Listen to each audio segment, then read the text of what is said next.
हमने पहले भी बात की थी कि जीडीपी की गणना कैसे होती है। जीडीपी का मतलब है वस्तुओं का निर्माण, और वस्तुओं के बाजार भाव से उसको मल्टीप्लाई करके हम उसकी वैल्यू को निकालते थे। तो वो वैल्यू परिभाषित किसने की, ये वस्तु कितनी वैल्यू है, ये मनी तय करती है। तो दोस्तों ये मनी क्या होती है?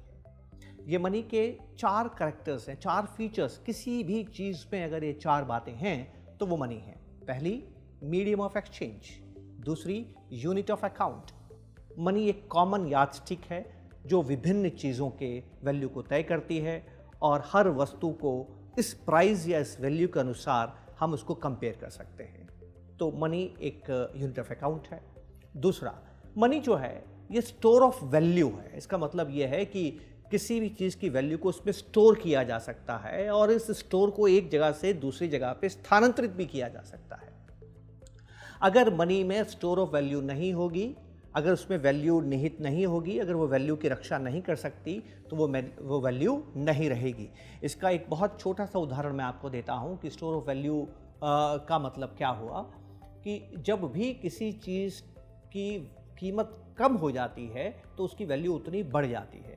बहुत से लोगों को लगता है कि अगर पैसा बाजार में सब कुछ खरीद सकता है तो क्यों ना बहुत सारा पैसा बना दिया जाए, और जब आप बहुत सारा पैसा बनाएंगे तो ढेर सारी वस्तुएं आप बाजार से खरीद सकेंगे। ऐसे ही ख्याल आज से 300, 400, 500 साल पहले एक व्यक्ति को आया था, और वो हिंदुस्तान के सुल्तान थे। उनका नाम था मोहम्मद बिन तुगलक। मोहम्मद बिन तुगलक ने क्या किया कि लोगों के हाथ में परचेजिंग पावर बढ़ाने के लिए, लोगों को ज़्यादा पैसा देने के लिए सोने के सिक्के बंद करके, चांदी के सिक्के बंद करके चमड़े के सिक्के बनवाए। अब चमड़ा तो सर्व जगह उपलब्ध है, सर्वव्यापी है। आवाम ने क्या किया, दुनिया में हर व्यक्ति ने क्या किया, वो चमड़े के सिक्के स्वयं ही बना दिए, और चमड़े के सिक्के तो बढ़ गए, उत्पादन नहीं बढ़ा, उनकी वैल्यू एकदम कम हो गई, और वो स्टोर ऑफ वैल्यू नहीं रख पाए, और चमड़े के सिक्कों को बंद करके मोहम्मद बिन तुगलक को पुनः चांदी या सोने के सिक्के बनाने पड़े। इसका मतलब क्या हुआ कि कोई भी चीज़ मनी तभी बन सकती है जब वो वैल्यू को स्टोर करके रखती है। चौथी चीज़ जो वैल्यू के अंदर है, बड़ी इंपॉर्टेंट है, और वो ये है कि वो लिक्विड होती है, कभी भी बदली जा सकती है। अब ये जो मनी है इसके वेरियस फॉर्म्स होते हैं। जैसा जैसा अभी हमने बात की, आज से कई सौ साल पहले ये कमोडिटी मनी हुआ करती थी, सोना मनी के रूप में हुआ करता था, चांदी मनी के रूप में हुआ करती थी। फिर ये पेपर मनी बनी। पेपर मनी कैसे बनी, आइए जरा हम इसके बारे में थोड़ी सी बात करते हैं। और ये बड़ी इंटरेस्टिंग बात है जहाँ से हम एक दूसरी बात समझेंगे जिसको क्रेडिट कहते हैं।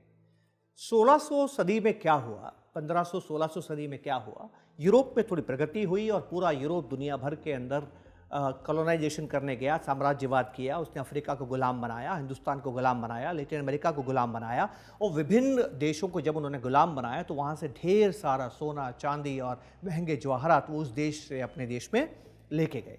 जब वो लेके गए तो उनको इंग्लैंड में, जर्मनी में, फ्रांस में गोल्डस्मिथ के पास, एक सुनार के पास, जिसके पास गोल्ड बैंक थे, वहाँ पर जमा करा दिया, और पुनः वापस हिंदुस्तान आ गए, पुनः वापस अफ्रीका आ गए और कमाने के लिए।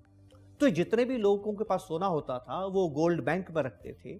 जो गोल्ड बैंक का मालिक होता था वो ये देखता था कि जो सोना जमा कराने आता है वो कभी वापस सोना लेने नहीं आता है, उल्टा हमेशा जमा ही कराता है। और जब भी वो सोना जमा कराता था तो वो गोल्ड बैंक वाला हर व्यक्ति को एक कागज का टुकड़ा देता था, और उस कागज के टुकड़े पर लिखता था IOU। अगर किसी ने 10 ऑन्स सोना रखा है तो वो लिखता था IOU 10 ऑन्स ऑफ गोल्ड, IOU। इस तरह से IOU की शुरुआत हुई।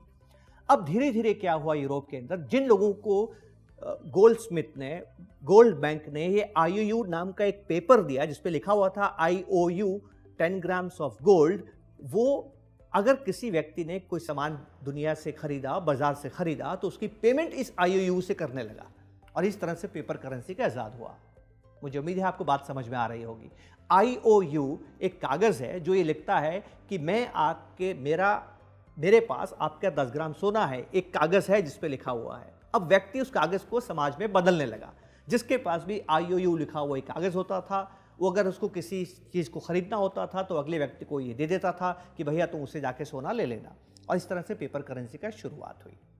और इस पेपर करेंसी में खास बात क्या थी कि ये इस दम पर थी कि इसके पीछे सोना है, तो इसको हम बोलते हैं गोल्ड स्टैंडर्ड। तो पहली बार दुनिया में जो करेंसी आई वो थी गोल्ड स्टैंडर्ड, और गोल्ड ने इसको ताकत प्रदान की।